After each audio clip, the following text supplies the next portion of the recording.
Hello everyone, welcome to my channel. Today I'm doing a April wrap-up. I read 9 books this month, 1 audiobook, and the rest were physical, and this month was great. I also want to say, I know I look crazy. I feel like a lot of my videos, I explain the fact that I look insane, but like today was one of those days where it's like, wow, it was just insane. My hair is out of control. I gotta wash it and like re-moisturize it because she's not listening. But I mean, you're not here to talk about my hair, we're here to talk about books. So yes, the first book I'm gonna talk about is actually the audiobook I listened to, even though that was literally the last book that I finished in the month of April, which was Advice Not Given, A Guide to Getting Over Yourself by Mark Epstein. So basically this book talks about meditation and mixing it with like counseling and things like that, which I was a very big fan of because I am a psychology major. I plan on being a counselor, so I like the idea of mixing spirituality with counseling. I think that's just such a good combo. So that's why I wanted to read it, and I actually really enjoyed it. I learned so many different things, and I learned a lot of introductions to things that I should probably do further reading on. I just thoroughly enjoyed my reading experience. My listening experience. I rated it a 4 out of 4 stars. I probably should keep that. I just cut off my phone so that I could look back up here, but I gotta look at what I score things on Goodreads. Okay, and then the next book was a classic. I read The Scarlet Letter by Nathaniel Hawthorne for the first time, surprisingly. This book, if you're not aware of this book, it follows a Scarlet, basically. What was her name? I don't even remember her name. How did I forget her name? I'm blanking. I don't know. Struggling. But yes, she's marked with Scarlet because she has a child, unwed, no one knows who his dad is. I mean, her dad is, the little girl's dad. And it just follows that experience and secrets. There's secrets in here, guys. I never knew that. I never knew there was like some mystery involved in this book. But there is. So if that excites you, I don't know. I do have to warn you that this book is kind of boring. Oh, I shouldn't. No, I mean it.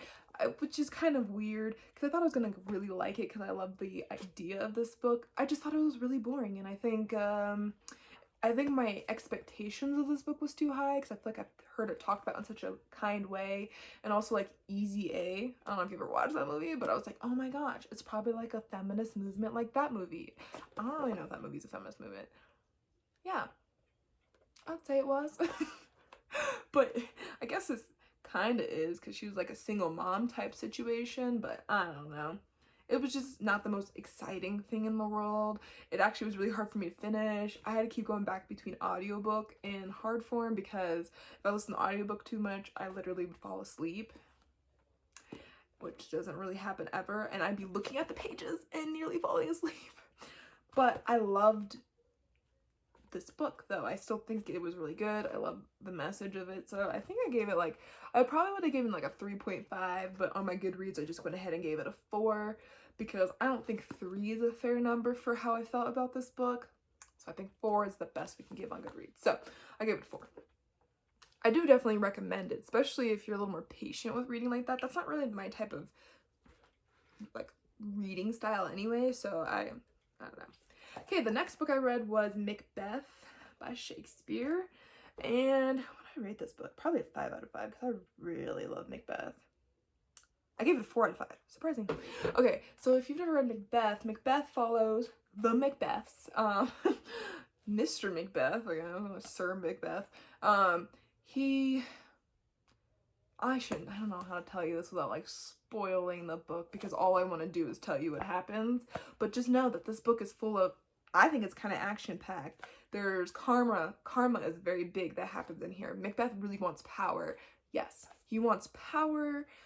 He listens to witches, which is probably like a foreshadowing anyway what will happen because in any old book, if witches are involved, something like if you use witches and witchcraft and stuff, like bad things happen. But yeah, the witches like tell him the future and he kind of wants to take the future into his own hands. And Miss Macbeth, oh, Lady Macbeth, she is, there it is, Lady Macbeth, she is she's kind of my queen because she's insane, but she's also like not a good person all at the same time. Very questionable. I love this book. This is the second time I've read Macbeth, and I like it better than when I read it with my class, because you don't have to listen to a bunch of students try their best to say the words. The next book I finished was Her Right Hand Cowboy by Marie Fairilla. I don't know. This book this is, by the way, a Harley Quinn. I don't really read romances, okay? But, I found this at Walmart for like really cheap, and so I was like, maybe I want to get into the romances. So I decided to read a Harley Quinn. So this book, it follows this girl, Ina? I don't know how to say her name. But her dad passes away. She has to go back to the farm because she's been like estranged from her dad, but her dad like has a rule in his will that makes her stay on the ranch, and she basically starts to get to know this dude named Mitch again, who she had a big crush on in high school, and you can only guess what happens in here because it's a very cheesy book. It's a very predictable book. I wouldn't say it was the best written book in the world, but I actually really enjoyed this book. I finished it all in one night because I was just like, oh my gosh, this is just like so predictable and easy to read, because I was like, there's no stress in this book. Like, you read this book and literally nothing is stressful. So if you've been suffering with anxiety lately, which many people probably are, I really recommend a book like this, because it probably won't stress you out, because there's nothing stressful about this book, because everything that happens makes sense. And it's very predictable and very cheesy, but very cute. I liked it a lot. Surprisingly, I was like, okay, maybe I can read romances. I like this. All right, now I'm gonna get into books. The 4 books that I read during the reading, like the reading rush, was that what it was called? The reading rush. Yes, there was 4 prompts, and I finished all 4 prompts. The first book I read was A Midsummer, I don't think this was, anyway, but the first book that I read during this readathon was A Midsummer Night's Dream, also by Shakespeare. I was just in a very Shakespeare mood. I was just like, oh my gosh, I can't get enough of Shakespeare. So I thought, what a perfect time to read this book than during the reading rush, when, you know, you only have 4 days to finish 4 books, so you might as well pick a little guy. So I picked this one, and it's so great. I love this book. There's Raven, no. Raven. I'll be right back.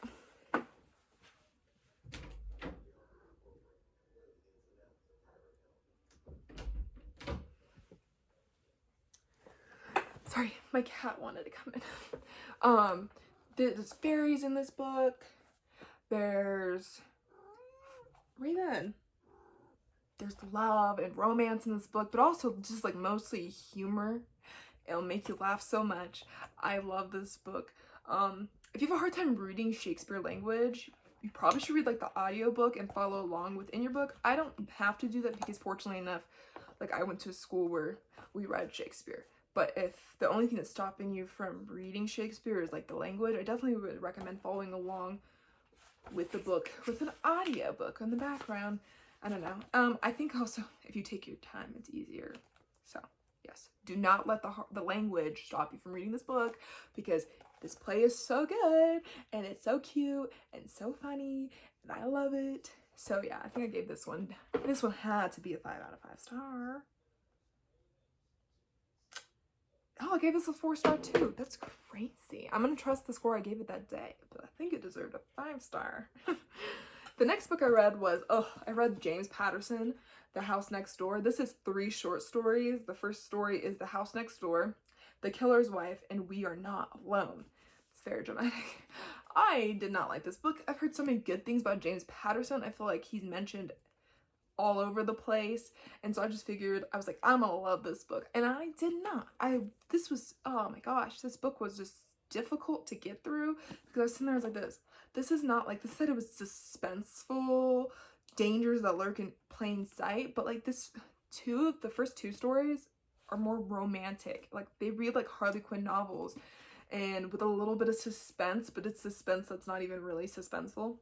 That doesn't make any sense, but you get me. You probably understand where I'm coming from.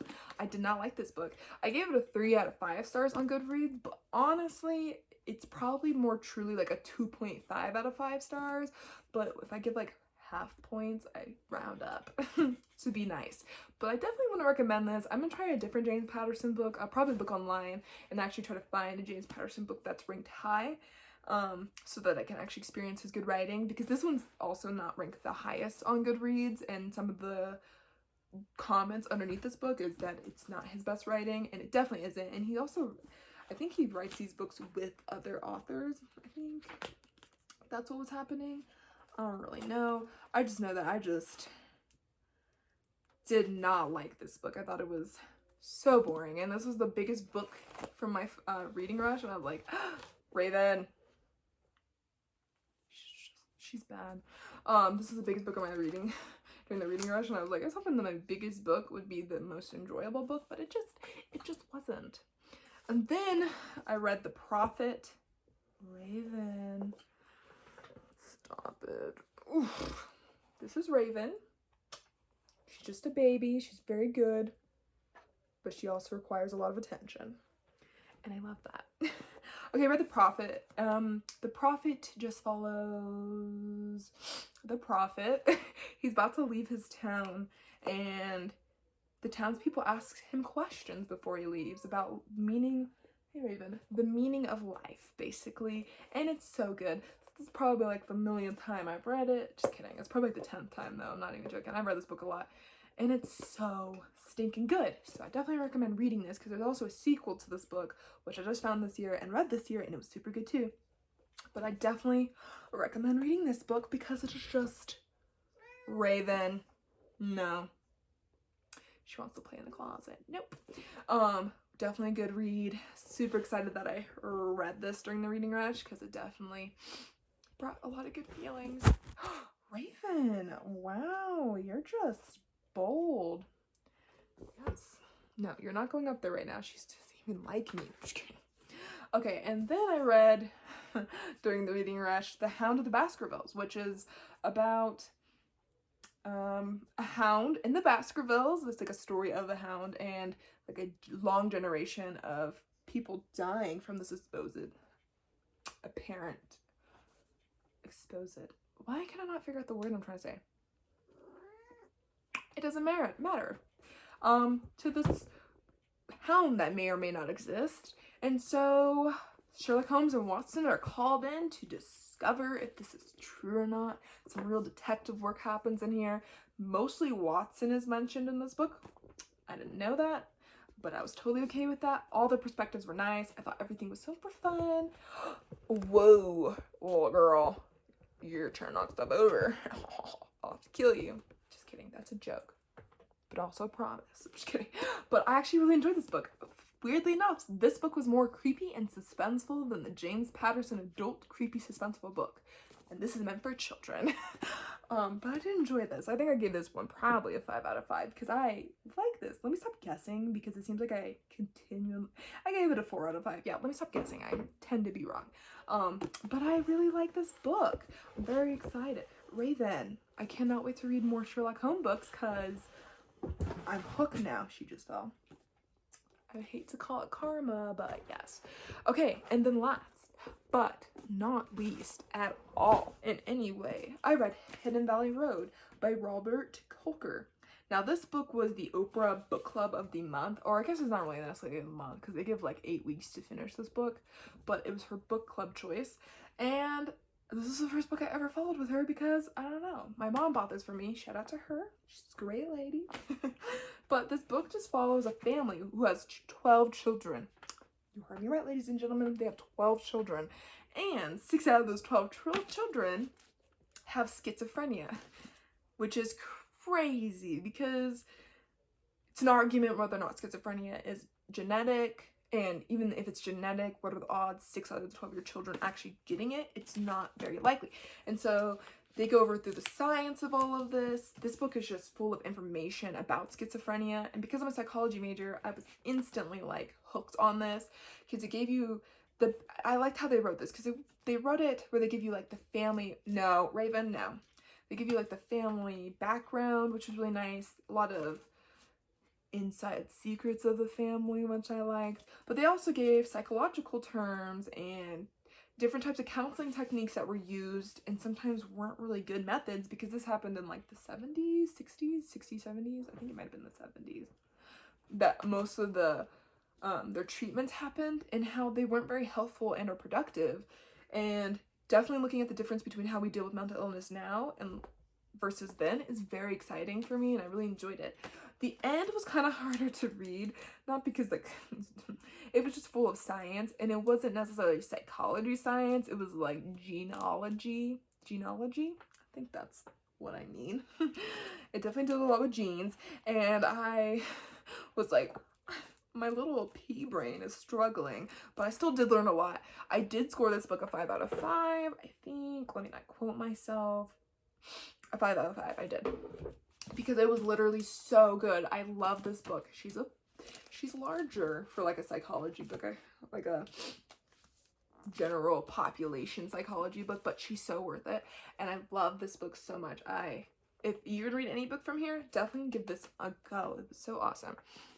So thank you, Oprah, for, you know, suggesting that book out here.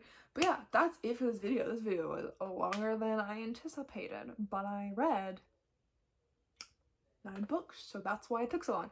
But yeah, I hope you have a blessed rest of your day, a blessed rest of your week, and make sure you're kind to every soul and book and bookshelf you may meet. Deuces.